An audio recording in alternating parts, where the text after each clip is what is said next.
So, what are my rights and responsibilities as a landlord? Important stuff, lots of things to talk about today. Let's get into it.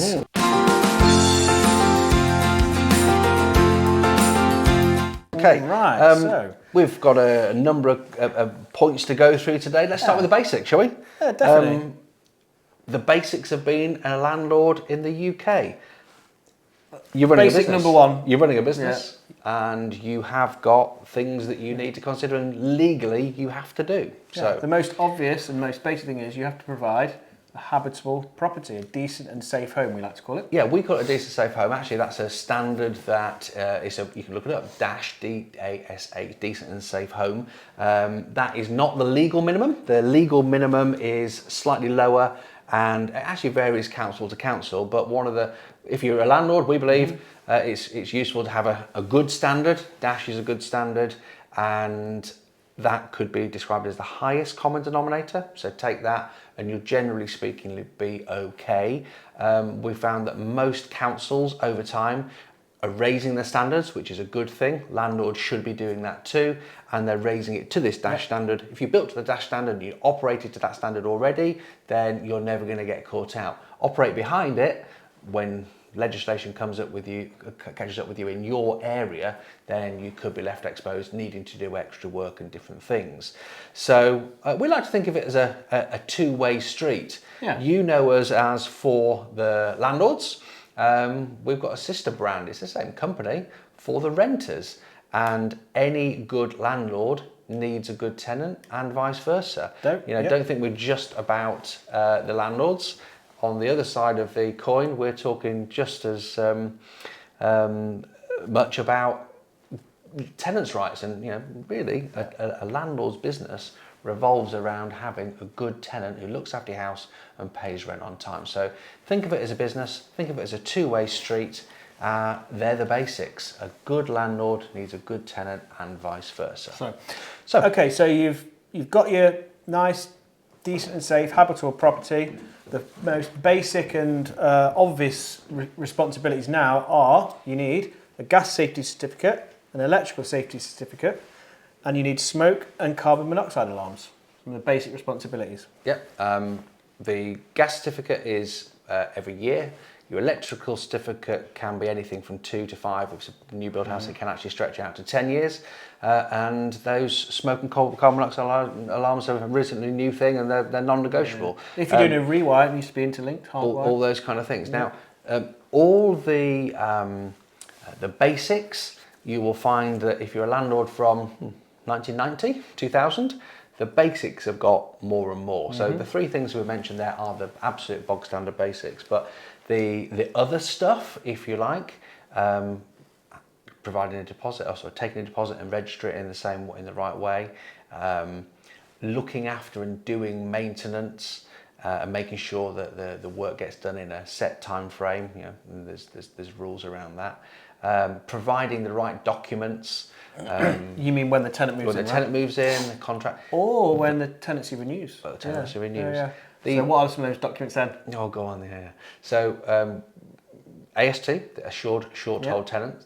See, we've got to provide you put me on the spot. Prescribed information for the deposit? The prescribed information, which is you register the deposit, you've got to put that in within 14 days. I actually don't think that you have to do it, but that was before the prescribed information. Copy of those certificates I mentioned before. Correct. All those certificates and the EPC that needs to be in there. The How to Rent Guide, which is the current version, they have to provide. So there's a list, and we're not going to go into the detail of that list now. Those three basics, I think most landlords have got those things. And you want to provide them to the tenant and make sure you've got evidence the tenant's signed to say they've received them as well. It's important to know that legislation marches on, and you've got to keep up with it. That's the point. So providing a decent, safe home and doing all those jobs. Some of them are the basics. Right to rent check is something, have we mentioned that? I don't think we have, but you have to do the right to rent check, and then would have to diarise up if you needed to do that again in a year's time if a visa expires or such like. When it gets into the extra stuff, past a gas certificate, electrical certificate, and having smoke alarms up, which most landlords I would hope are on top of now, then I think really you need expert advice, whether it's a letting agency or you buy a piece of software that reminds you of these things, or maybe you go on a course and learn. But there's a lot of detail. We're not going to be able to cover it off in a 12-minute video. Make sure you don't fall foul of any of those laws. Just running through really quickly, the list: gas, electrical, smoke alarms, failing to repair something, not protecting the tenant's deposit, not doing the right to rent stuff. You're well over £100,000 in fines. Now, you're never going to get £100,000 of the fines, but you could find yourself in hot water. A couple of fines here and there can wipe out a year's worth of profit. Also, if the tenant for some other reason just stops paying the rent, you're not going to have much chance of claiming it back if you haven't done all of those things. If you haven't done those things, you almost certainly won't be able to evict. You know, if you haven't done some maintenance, you wouldn't be able to evict. So talking about your responsibilities, and one of them being to look after repairs and maintenance, if you just don't do it and then the tenant doesn't pay, and if you then serve them the notice is to get possession, you're very, very unlikely to be able to get possession. So adding up all the fines, they can be very high. And they're getting higher. I mean, people band around the scary figures of the fines, and the reality is not many landlords get fined at the moment unless you're very, very persistent with it. Yeah. But every now and again you'll get caught out, and then you will be fined. Absolutely, definitely. The fact is there's not that much enforcement out there. But if your tenant makes a fuss, then the council will be involved, and then you're likely to get fined at that point. So it's when it goes wrong, it can start to snowball and feel like it goes wrong. And it's definitely worth pointing out that some of these things are not civil. They are criminal. So you would end up with a criminal record. So if you are a doctor, dentist or teacher, you really can lose your job over this. Just the simplest, as stupidest things. You know, you didn't fix the boiler and then couldn't get the tenant out, and then you just went and knocked on the door and let yourself in. You're going to be in trouble, that kind of stuff. So be really, really careful. The last one that we wrote down there, nice little segue, is you've got to respect the tenant's privacy. Yeah. So let them live in a tenant-like manner and have peaceful enjoyment of the property. So that's the last thing in terms of... That's written in the agreement. Absolutely. So that's the rights of the tenant. That's some of the, your responsibilities. Now let's talk about some of the rights you have as a landlord. The rights as a landlord. Well, obvious right to receive the rent. The rent is due. Tenant signed a contract to say they'll pay you on a certain day every month for a certain amount. Yep. You're owed it. You have a right to receive it. Yep. If you have some maintenance that's needed, and a tenant would say, I'm not paying because, nope, you are, as long as you're dealing with the maintenance in the right way, and even if it took 2 or 3 days longer than it should do, but you've kept them informed, you know, there's a part out of stock, or you fixed one thing and found another thing, that happens, they've still got to pay their rent. The other thing is you have the right to end a tenancy. So in this current, now I know there's a lot of talk about ending Section 21, but an assured short hold tenancy runs for a set period of time. It's either 6 months, or you can set the amount of time. We often do a 12-month agreement.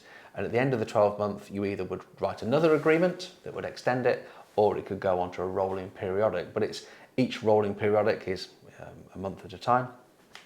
So you have an agreement.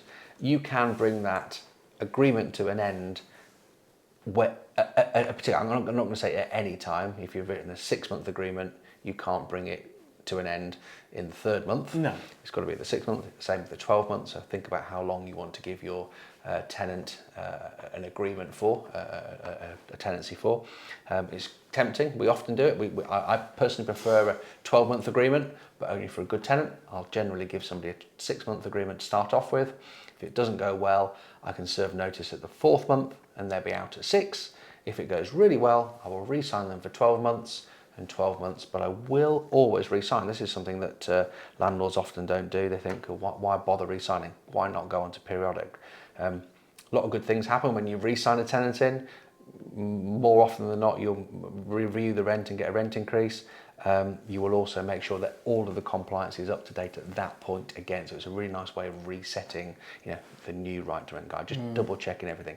Is anything in that first list of your responsibilities, has anything changed, and do you need to reset it? The smoke alarms changed 2 or 3 years ago. It's a good time to check everything, make sure it's right. put them back in the inventory and make sure the tenant's signed off. You might have had them there already. I'm not saying you forgot the smoke alarms. It's just now they're photographed, they're documented. It can't be an issue going forward. Okay, next. No. So you staying with the rights, yeah? Stay with the rights. You have a right to enter the property if you wish.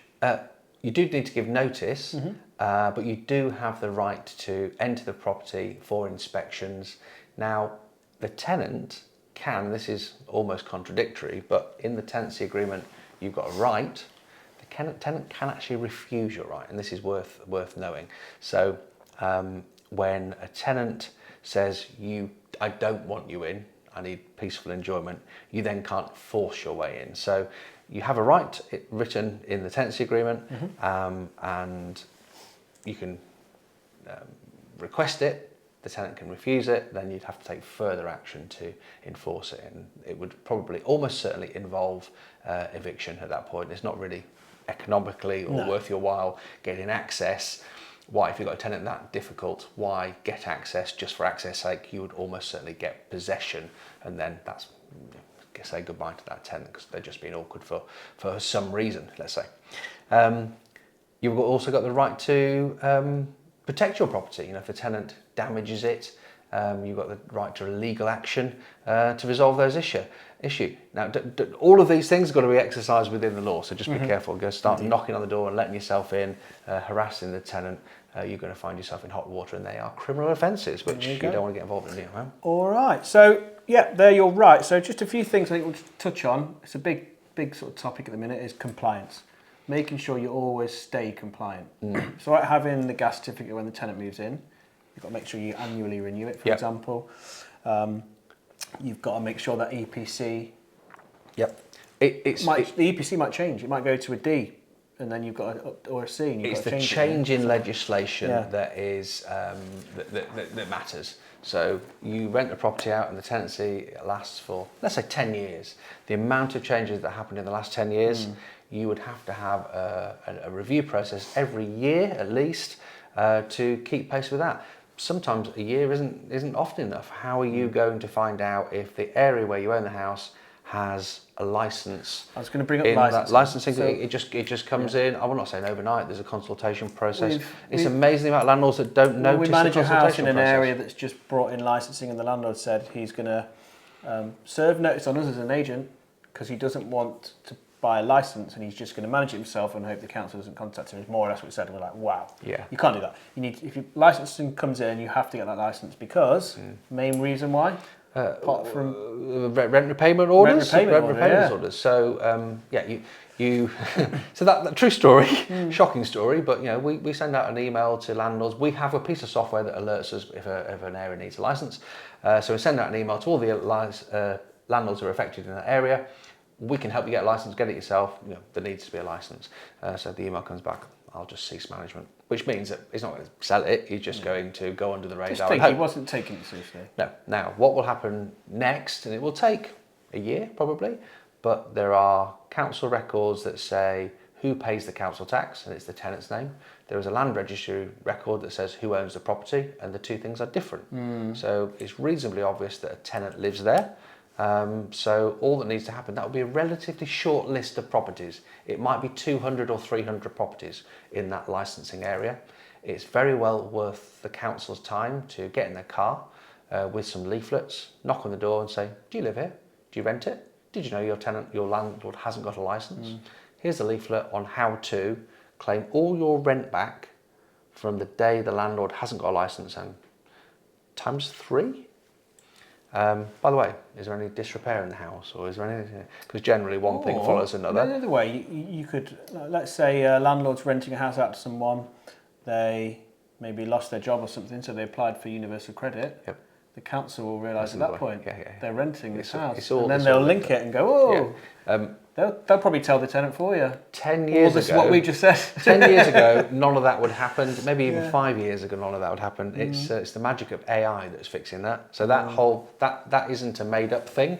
I believe the software is made by IBM or a division of that matches the land reg to the council tax, off it goes. So stay on top. The right to rent checks, energy efficiency, EPC ratings, they've changed. The prescribed information, that's changed over time.